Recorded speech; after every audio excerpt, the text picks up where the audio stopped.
So bouncing the brakes like that.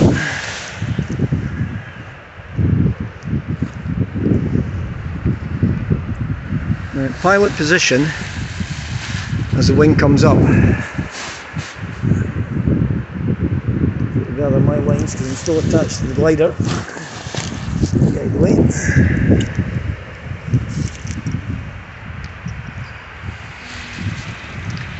So it's about half a metre under the wing, and a rapid pump of the brakes, which isn't needed.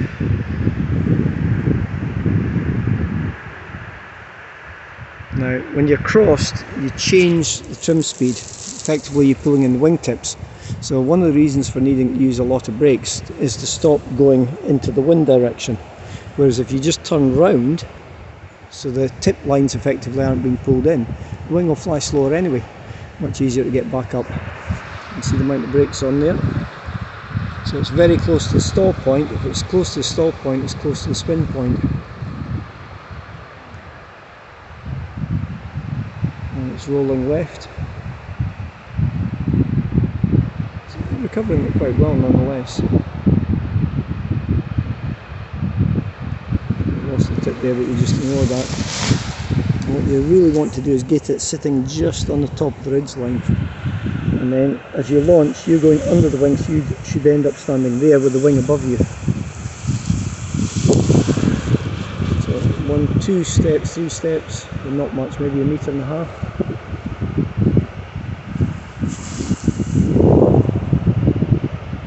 And back on the A's, you check the airspace, check for forces.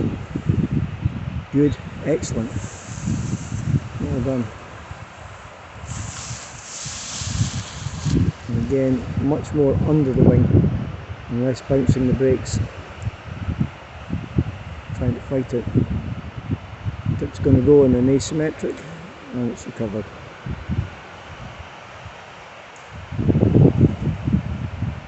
But because remaining in the cross position, albeit it's handy to see which way you're walking, it does make the wing fly faster. And then it's folding over. Catching the air on one side, it's a nice wing for that, covered.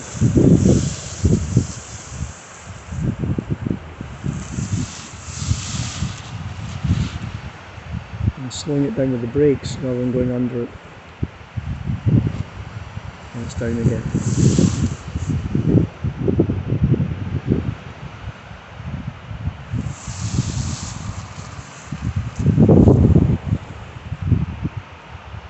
Looking at the wing, fighting it. He's basically got good instincts here as to which way to step, etc., but it's so delayed because concentrating on the hands, the visual clues from the wing, and using lots of brake.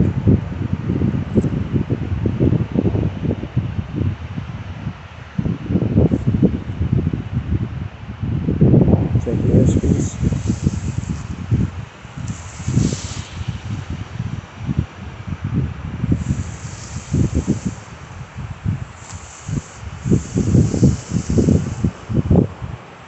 Being down on the top of the ridge, you don't get as good airflow, and particularly you don't get over the span. As you come up to this gap, you get the airflow in the centre of the wing. So the basic control inputs are all good, but it's just too much and too on, off, fighting it.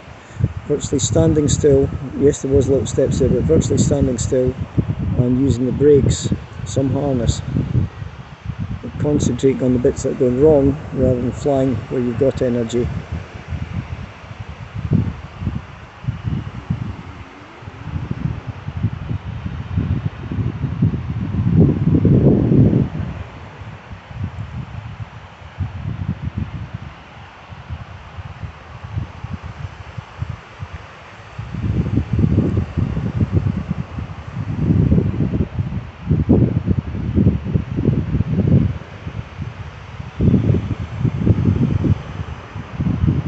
Certainly well above normal ground handling standard,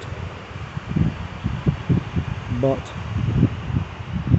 I see a lot of movement there, looking at the wingtip, trying to fight it with a brake. And if you're using visual cues, you're always delayed. If you're feeling what the harness via the risers is telling you, rather than anything you get from the brakes, you get ahead of the game. You also don't get a stiff neck at the end of the day because you spent all your launch time looking up at the wing. I've spent decades telling pilots less brake and more a case of ease off one brake rather than fighting it, and less looking at the wing. So you've got a very good skill set for the various options, but if you get suddenly lifted off in the thermal and you've got the wrong control and the wrong hand that way, you have to be knowing when to let go and then reacquire. So for thermal sights, not really that good. I mean, I've sometimes played about doing that, but you've got to have the whole lot of the training. You get whipped up, spun round, twisted. Very visually focused. Now the chap is an artist, so that makes sense.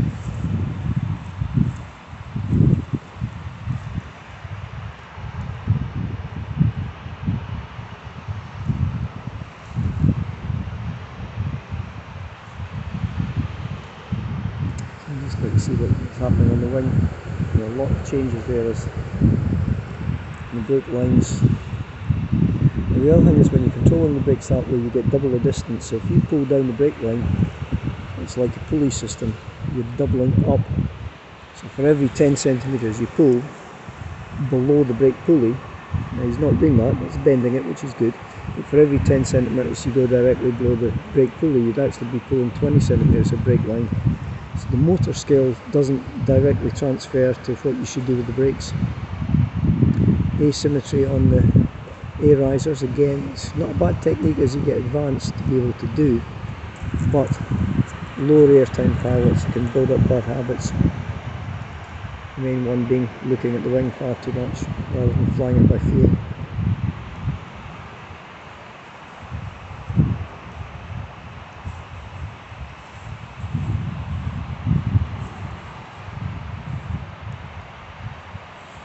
Again, fighting it.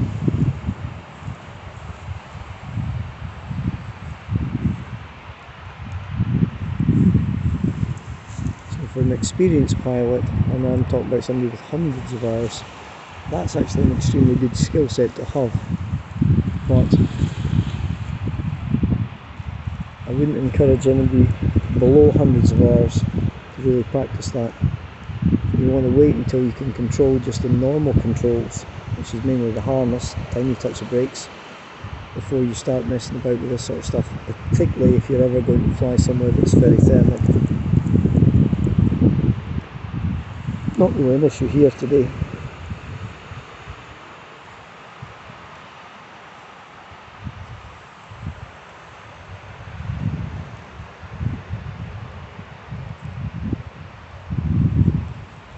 So up to the ideal spot for getting ready to launch. Turn around. Still trying to fixate on looking at the wing. Ready? Yep. Firing forward, push you in front of the wing, and then you'll get a dive, not bad, and along.